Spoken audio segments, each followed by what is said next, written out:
মাথায় সিঁদুর লাগানো মহিলারা এই তিনটি কথা জেনে নিন।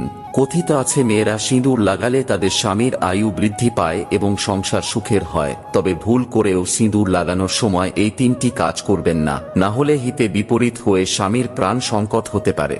নাম্বার 1, সিঁদুর লাগানোর সময় খেয়াল রাখবেন সেটা যেন কপালের মাঝখানে অবস্থান করে, কারণ এমনটা করলে স্বামীর আয়ু দীর্ঘ হয় এবং বৈবাহিক জীবন সুখের হয়।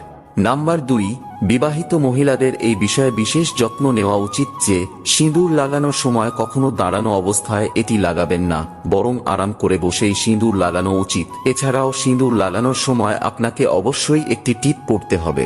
3 নম্বরটি জানার আগে আমিও দেখব যারা আমায় মন থেকে বিশ্বাস করেন তারা ভিডিওটি লাইক করে কমেন্টে জয় শ্রীকৃষ্ণ লিখে যাবেন।